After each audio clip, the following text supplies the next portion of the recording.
Simpleng babae inapi sa palengke, isang tawag lang niya, buong presinto sinibak, YouTube opening line.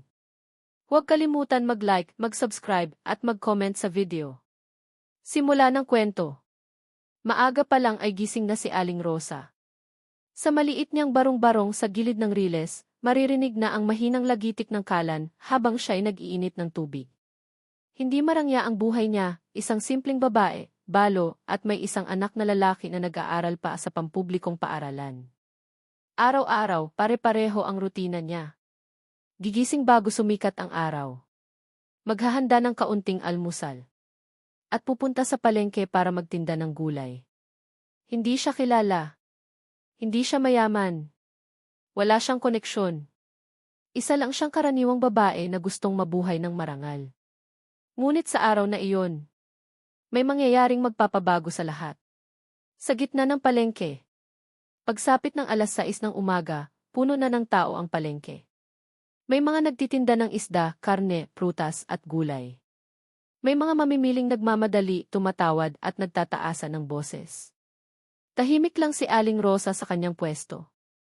Maayos ang pagkakaayos ng kanyang mga paninda, repolyo, talong, kamatis at sitaw.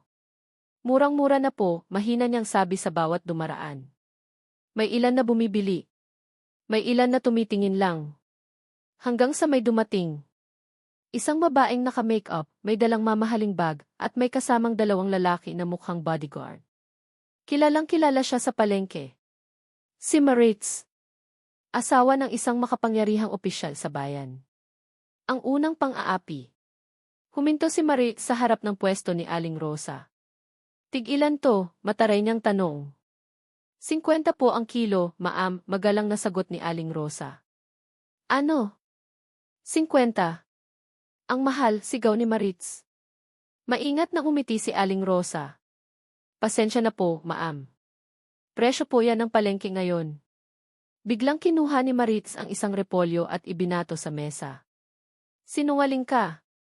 Niloloko mo kami dahil mahirap ka lang. Napatigil ang mga tao sa paligid. May mga nakatingin. May mga bulungan. Namula ang mukha ni Aling Rosa, pero pinilit niyang manatiling kalmado. Hindi po ako nanloloko, ma'am di. Hindi pa siya tapos magsalita nang itulak ni Maritz ang mesa. Nagkalat ang gulay sa sahig. Tahimik na pagtitiis.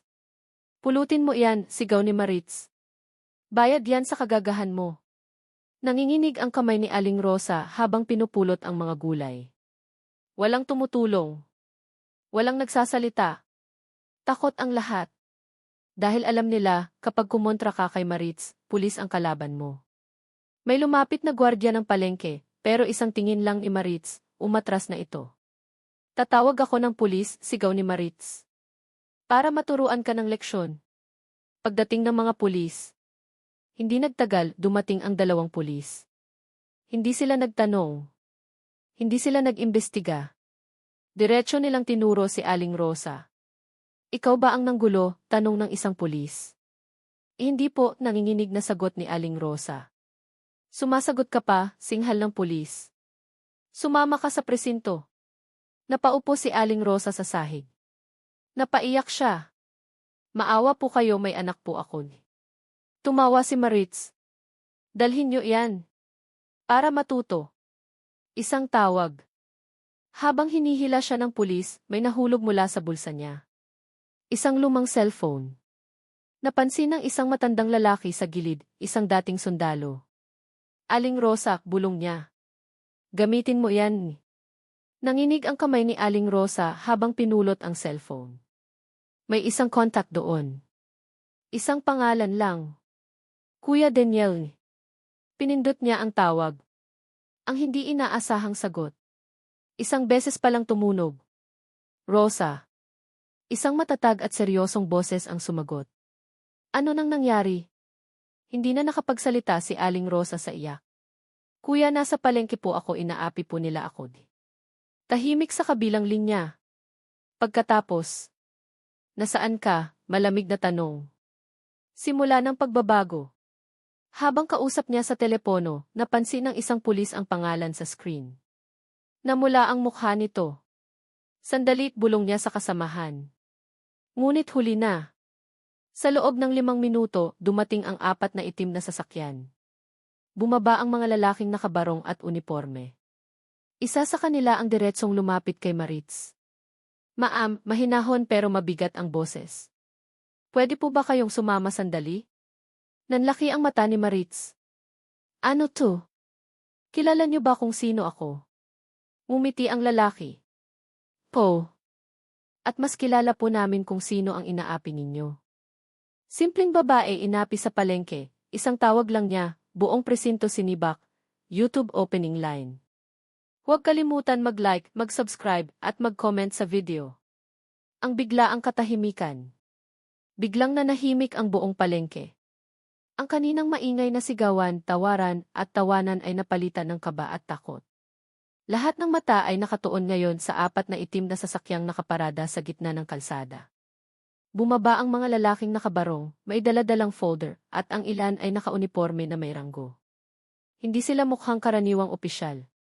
May bigat ang bawat hakbang nila. Si Aling Rosa ay nakaupo pa rin sa sahig, hawak ang cellphone, nanginginig ang buong katawan. Hindi niya alam kung ano ang susunod na mangyayari. Samantalang si Maritz, kanina lang ay palasigaw, palautos at walang takot. Ngayon ay halatang kinakabahan. Ang unang pag-atras. Bakit po kayo nandito? Tanong ni Maritz, pilit na pinatatatag ang boses. Ako ang biktima rito. Inaabuso ako ng tinderang iyan. Hindi siya pinansin. Isang lalaking may edad, may puting buhok ngunit matalim ang mga mata, ang lumapit kay Aling Rosa. Marahan siyang yumuko at iniabot ang kamay. Ma'am, kayo po ba si Rosa Mendoza? Tumango si Aling Rosa, umiiyak pa rin. Opo, di. Pwede po ba kayong tumayo? Nandito po kami para sa inyo. Nagulat ang lahat. Walang opisyal ang kailanman nagsalita ng ganito sa isang simpleng tindera. Pagbangon ng isang ina. Tinulungan siyang tumayo ng lalaki. Agad namang umatras ang mga pulis na kanina ihumihila sa kanya. Isa sa mga pulis ang namutla.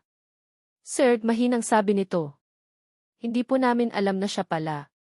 Hindi pa tapos ang pangusap niya nang itaas ng lalaki ang kamay. Mamaya na yan, malamig niyang sabi. Una, ayusin muna natin ang nangyari rito. Lumapit ang isa pang opisyal at sinenyasan ang mga gwardya. Isara muna ang palengke. Walang lalabas. Nagkagulo ang mga tao. Bakit po? Ano nang nangyayari? May raid ba? Ngunit walang sumagot. Ang unang investigasyon. Inilabas ng isang opisyal ang kanyang tablet. Ma'am Rosa, mahinahon niyang tanong. Pwede niyo po bang ikwento mula simula kung ano ang nangyari? Napatingin si Aling Rosa sa paligid. Nakita niya ang mga taong kanina inakatingin lang, takot magsalita. Huminga siya ng malalim. Opo, di. Kanina pong umaga, nagtitinda lang po ako ng gulay. Dumating po siya. Itinuro niya si Maritz. At nagtanong po ng presyo. Habang nagsasalita si Aling Rosa, unti-unting nagbabago ang ekspresyon ng mga opisyal. Mula sa pagiging neutral, naging seryoso, pagkatapos ay malamig. Nagtapon po siya ng gulay, tinulak po ang mesa ko at pinahiya po ako sa harap ng lahat. Tumulo ang luha ni Aling Rosa. At nang dumating po ang pulis, ako pa po ang inaresto. Pagharap kay Maritz. Ma'am Maritz, tawag ng opisyal. May masasabi po ba kayo? Natahimik siya sandali, saka biglang sumigaw. Kasalanan niya yan. Bastos siya. At saka, kilala niyo ba kung sino ang asawa ko? Isang opisyal ang humiti, ngunit walang saya. Opo. Kilala po namin. Lalong namutla si Maritz.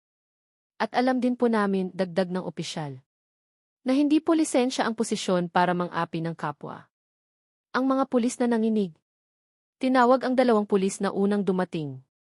Mga pangalan, tanong ng isang mataas ang ranggo. Nagkatinginan ang 2 bago sumagot. Yes, sir. 2 Ramirez at 1 Delgado. May nag-type sa tablet. May bodycam kayo? Opo, sir. D. Pakita. Paglabas ng video, malinaw na makikita kung paano nila hinila si Aling Rosa. Kung paanong hindi man lang sila nagtanong. At kung paanong tumawa pa si Maritz sa gilid. Walang nagsalita. Ang bigat ng katotohanan. Isang matinis na boses ang bumasag sa katahimikan. Hindi niyo pwedeng gawin to sa akin, sigaw ni Maritz. Ako ang biktima. Biglang humarap sa kanya ang lalaking tinawag ni Aling Rosa na Kuya Daniel. Ngayon lang siya tuluyang lumapit. Matangkad. Matikas. Tahimik. Malamig niyang sabi. Ilang beses niya na po bang ginawa ito? Napaurong si Maritz. Ano nang sinasabi mo? May inilabas na folder si Kuya Daniel. 3 reklamo sa palengke. 2 kaso ng pananakit. At 4 na ulat ng police intimidation. Nanlaki ang mata ng lahat. Ang lihim ni Kuya Daniel. Lumingon si Kuya Daniel kay Aling Rosa. Pasensya ka na, Rosa, mahina niyang sabi. Matagal na akong dapat kumilos. Nagulat si Aling Rosa. Kuya, ano po ba talaga? Huminga siya ng malalim. Ako ang head ng Internal Affairs Division. Nag-ungol ang mga tao. Ay, ew. Ang departamento na sumisibak ng pulis. Simula ng pagbagsak. Lahat ng pulis sa presinto na ito, utos ni Kuya Daniel, ay isa sa ilalim sa agarang investigasyon. Sir, sigaw ng hepe ng presinto na kakarating lang. Pwede po ba nating pag-usapan? Matagal na nating pinag-uusapan, putol ni Kuya Daniel. Ngayon, tatapusin na natin. Isa-isang kinuha ang mga badge ng mga pulis. Ang ilan ay umiiyak. Ang ilan ay galit. Ang ilan ay tahimik lang. Ang ina at ang anak. Habang nagkakagulo, may tumawag kay Aling Rosa. Ang kanyang anak. Nay, bakit po kayo umiiyak? Nilunok ni Aling Rosa ang luha. Okay lang, anak, pauwi na si nanay. Sa unang pagkakataon, may pag-asa sa boses niya. Simpleng babae inapi sa palengke, isang tawag lang niya, buong presinto sinibak, YouTube opening line. Huwag kalimutan mag-like, mag-subscribe, at mag-comment sa video. Isang presintong balot ng takot.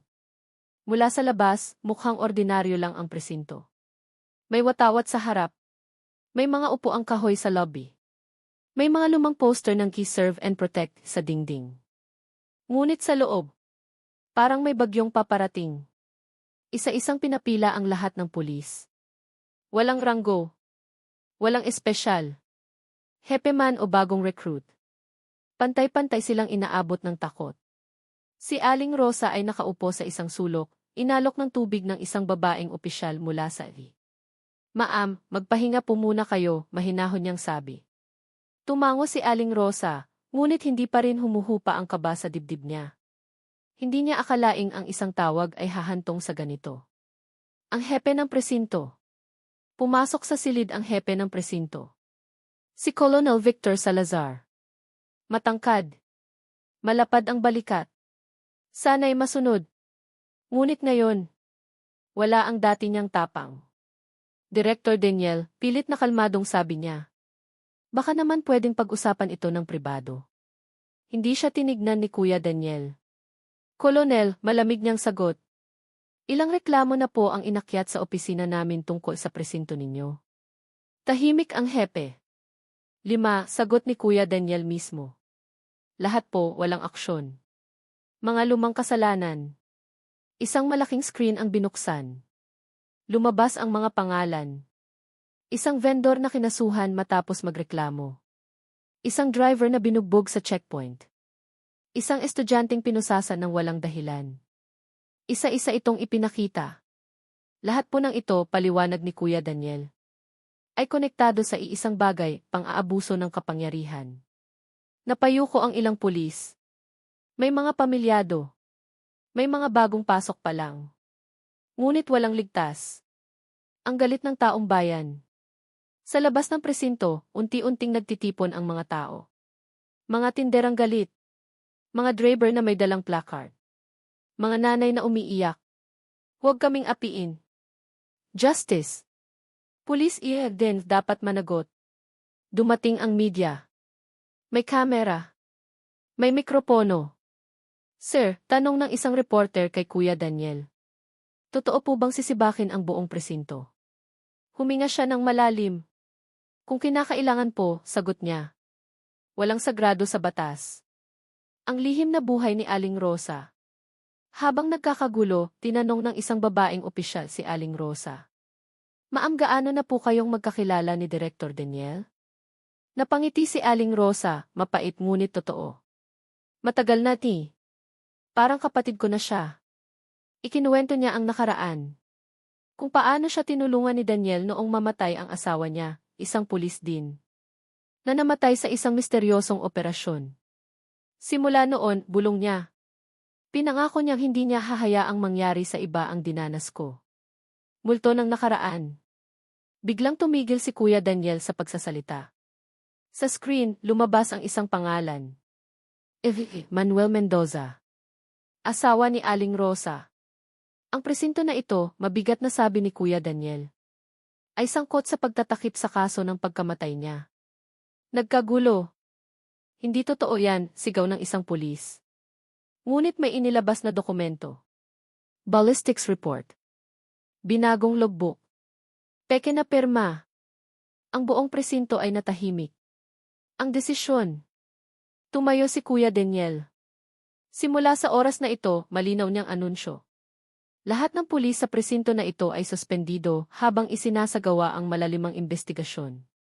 Nag-ungol ang mga tao sa labas. May palakpakan. May iyakan. Ang hepe ay napaupo. Tapos na, mahina niyang bulong. Paghingi ng tawad. Lumapit ang isa sa mga pulis kay Aling Rosa. Maamti nanginginig ang boses. Pasensya na po, nadala lang po kami. Tumingin siya rito. Walang galit. Walang saya. Gusto ko lang po ng hustisya, sagot niya. Hindi paghihiganti. Isang bagong umaga. Habang nililinis ang presinto. Habang inaayos ang mga dokumento. Habang dinadala ang mga sangkot sa hiwalay na investigasyon. Lumabas si Aling Rosa sa gusali. Sumikat ang araw. Sa unang pagkakataon matapos ang maraming taon. Parang huminga muli ang lungsod.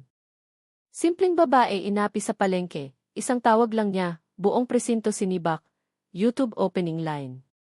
Huwag kalimutan mag-like, mag-subscribe, at mag-comment sa video. Ang pangalan na kinakatakutan. Habang abala ang lahat sa loob ng presinto.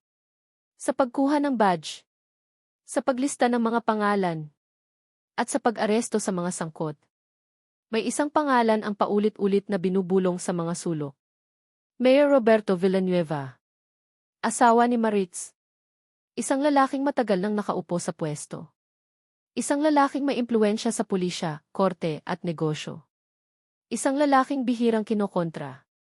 At ngayon, ang pangalan niya ay kasama na sa investigasyon. Sa loob ng City Hall. Sa City Hall, naglalakad ng pabalik-balik si Mayor Villanueva. Pawisan. Hindi mapakali. Paulit-ulit na tinitingnan ang cellphone. Nasaan na si Marites? Galit niyang tanong sa sekretarya. Sir, dinala raw po siya sa hiwalay na investigasyon. Napamura ang mayor. Mga walang utang na loob, bulong niya. Ako ang naglagay sa kanila riyan. Isang tawag mula sa itaas. Tumunog ang telepono. Isang unknown number. Hello, sagot niya. Mayor Villanueva, malamig na boses sa kabilang linya. Ito si Director Daniel ng Internal Affairs. Nanigas ang mayor. Ano nang kailangan mo? Simple lang po, sagot ni Kuya Daniel. Makipagtulungan kayo. Tumawa ang mayor, pilit. Wala kayong ebidensya laban sa akin. Tahimik sandali ang linya. Mayor, tugon ni Kuya Daniel. Mayroon po kaming higit sa sapat. Ang mga dokumentong matagal itinago. Sa isang secure room, inilatag ang mga ebidensya. Mga peke at binagong police report. CCTV footage na matagal nang tinago. Mga bank record ng lagayan. Mga testigo na matagal nang tinakot. Isa-isang ipinakita kay Aling Rosa. Ma'am, sabi ng isang opisyal. Ang kaso ninyo ang naging susi. Hindi makapaniwala si Aling Rosa. Hindi ko po akalaing ganito kalala. Galit ng publiko. Kumalat ang balita. Sa radyo. Sa social media. Sa telebisyon. Buong presinto, suspendido. Asawa ng mayor, sangkot di pang-aapi. Simpleng tindera, nagpabukas ng katotohanan. Naglabasan ang mga tao. May protesta sa labas ng City Hall. Resign. Justice para mahihirap. Wala kayong karapatan. Tahimik na lakas ni Aling Rosa. Sa gitna ng kaguluhan, tahimik lang si Aling Rosa. Hawak ang kamay ng anak. Nay, matatakot po ba tayo? Tanong ng bata. Ngumiti siya. Hindi na, anak, sagot niya. Hindi na tayo mag-iisa. Pagharap ng mayor. Ipinatawag ang mayor sa investigasyon. Sa unang pagkakataon, wala siyang bodyguard. Wala siyang ngiti. Mayor Villanueva, tanong ng prosecutor. Inaamin niyo po bang ginamit ninyo ang kapangyarihan upang takutin ang mga mamamayan? Hindi, mabilis niyang sagot. Ngunit may inilabas na video. Boses niya. Hayaan mo yan. Ako na bahala sa pulis. Nanlumo ang mayor. Pagbagsak ng isang makapangyarihan. Kinabukasan, isang balita ang gumising sa buong lungsod. Mayor Villanueva, sinampa ng kaso. Nagsara ang kanyang opisina. Iniwan siya ng mga dating kakampi. Tahimik ang kanyang bahay. Si Maritz, nasa kustodya. Wala nang sigaw. Wala nang yabang. Isang tahimik na pag-amin. Sa loob ng kulungan, kinausap ni Marites si Aling Rosa. Hindi ko alam na aabot sa ganito, mahina niyang sabi. Tumingin si Aling Rosa sa kanya. Maraming beses mo pong alam, sagot niya. Pinili niyo lang pong huwag tumigil. Tumulo ang luha ni Maritz. Pag-asa sa gitna ng gulo. Habang nililitis ang mayor. Habang inaayos ang sistema ng pulisya. Habang binabantayan ng buong bansa ang kaso. May bagong balita. Si Aling Rosa ay inalok ng pwesto sa Market Vendors Association. Isang boses para sa mahihirap. Simpleng babae inapi sa palengke, isang tawag lang niya, buong presinto sinibak, YouTube opening line. Huwag kalimutan mag-like, mag-subscribe, at mag-comment sa video. Ang umagang may bagong pag-asa. Maagang maaga pa lang, gising na si Aling Rosa. Hindi na siya nagising sa tunog ng takot. Hindi na sa kaba ng pang-aapi. Kundi sa katahimikan, isang katahimikan na matagal niyang hindi naranasan. Sa labas ng kanilang maliit na bahay. Naroon ang kanyang anak, nag-aayos ng bag para sa eskwela. Nay, masayang sabi ng bata. May balita po sa radyo. Ikaw daw po yung babaeng naglakas loob. Napahinto si Aling Rosa. Umiti siya. Hindi dahil sa kasikatan. Kundi dahil sa katotohanang hindi na siya natatakot. Araw ng hatol. Dumating ang araw na hinihintay ng buong lungsod. Ang araw ng desisyon. Sa loob ng korte, puno ang gallery. May media. May mga vendor mula sa palengke. May mga taong minsang tinahimik ng takot, ngayon ay muling may boses. Si Aling Rosa ay nakaupo sa harapan. Simple ang suot. Pero tuwid ang likod. Hindi na siya ang babaeng inapi sa sahig ng palengke. Isa na siyang saksi ng katotohanan. Pagbasa ng hatol. Tumayo ang hukom. Tahimik ang buong silid. Batay sa mga ebidensyang iniharap. Mga dokumento, testigo at record. Ang korte ay nagpasya. Huminto sandali ang hukom.